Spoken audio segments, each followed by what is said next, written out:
By my balls, girl! I thought you were dead!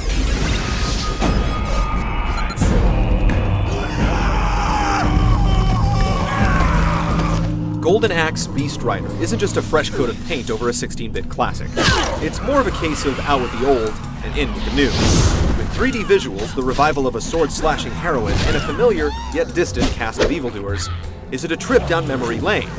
Or a whole new, less desirable one?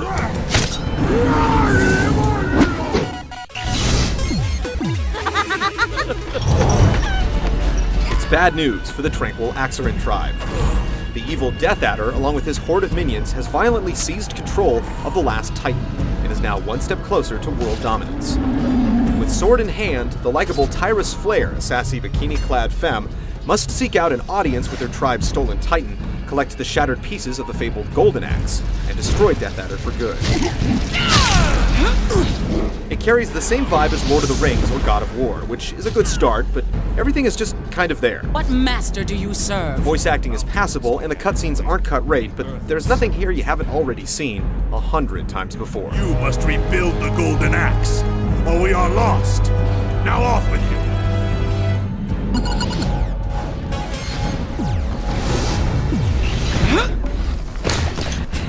Unlike Golden Axe from yesteryear, Beast Rider is strictly a solo affair. There is no cooperative play. Tyrus steals the spotlight this time around despite everyone's favorite dwarf, Gilius, making an early appearance in the story. It's a huge oversight, as cooperative games are all the rage these days, yet we have a series that included the feature years ago that doesn't have it now. In the story mode, you'll hack and slash your way across 8 expansive areas, with each one containing 3 or 4 chapters for a total of 10 to 12 hours of gameplay. The environments aren't nearly as free-roaming as you might think, since you'll mostly be confined to pathways and narrow valleys which border each stage. Occasionally, you'll break free from the mold and fight Death Adder's horde in larger circular areas, but exploration is not Beast Rider's strong point. Boss battles break up the mundane action, offering you a chance to take on some bigger, nasty opponents, but they're just not very original. 2 of the game's 4 big bosses not only share the exact same look, but the same attack pattern as well. You'll also meet up with them for a 3rd time towards the end of the game. Talk about deja vu. Beast Rider stands out from the crowded genre with the ability to mount and ride beasts. There are 5 distinct classes: a T-Rex, a saber-toothed tiger, a rhino, an overgrown ape, and a thundering dragon. Each has their own distinct strengths and weaknesses, and they're never too far away. The story mode offers quite a bit of content and supplies a lengthy and challenging quest. Here you'll unlock new outfits and swords that offer enhanced abilities, such as increased damage or magic. You can take new items with you into challenge mode, where you can try for a better grade and increase your loot. The only other mode is Trials of Tyrus, where you take on an increasing swarm of cronies across 6 varied stages. It's not much, and it certainly doesn't account for the lack of multiplayer, but at least it's something.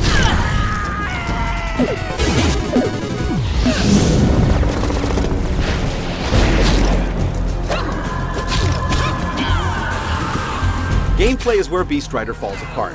There's nothing enthralling or memorable about the lackluster generic combat.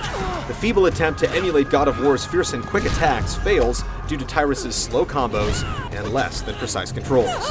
Her magic can be helpful, but without a proper lock-on targeting system, misses are too frequent. Parrying and evading attacks provides some semblance of depth, but it's clumsy to use. When an enemy glows blue, you parry. When they glow orange, you evade. This mechanic quickly devolves the combat into a juvenile game of red light, green light, as you patiently wait for color signals before attacking. This is especially problematic when confronted by multiple enemies, since you can't perform simultaneous defenses. Beast Rider is also incredibly difficult, walking on the same plane as the Ninja Gaiden series, minus the rewarding combat. Progressing from one area to the next is tedious and slow, since you'll continuously be confronted by wave after wave of cookie-cutter henchmen. Closed gates are your biggest obstacle, since they can only be opened when certain tasks are met, though it's never clear exactly what is needed. Chances are you'll have to kill every enemy. There's also the occasional hidden switch, sacrifices performed by drop-kicking goons into spikes, lighting torches, or simply plowing through gates atop a beast. The stop-and-go gameplay hardly ever strays away from this generic formula.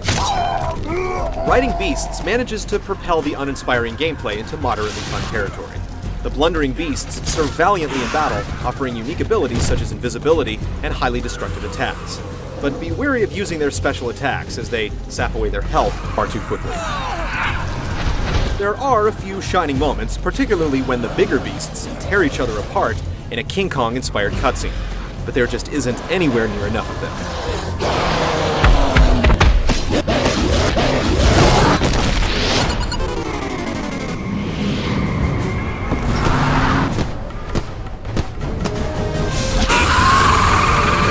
Beast Rider looks great in screenshots, and the landscapes have a decent level of detail, but without a shred of interaction, everything feels soulless and bare. Your sword clinks against trees or small structures as if they're made of sturdy plastic. And without a map or guide arrow, you'll encounter plenty of invisible walls and pathways that seem to be going in the right direction, but aren't. It's confusing. The gallons of blood that splatters from severed enemies might satisfy sadists, but it's way too overdone. We didn't expect Golden Axe to be a waltz down a fashion runway, but seeing naked women's bodies strung up by their neck or tortured and ripped apart is just gratuitous and creepy. We also encountered major slowdown and frame rate issues during particularly heated battles, and the endless cries Tyrus and enemies make during battle get especially annoying.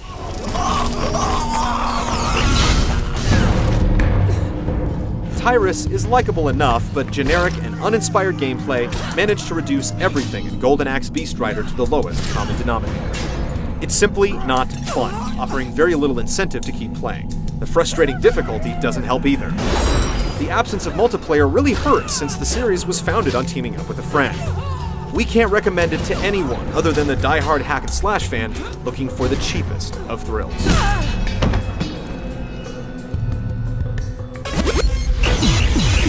Are you alive, girl? Answer me!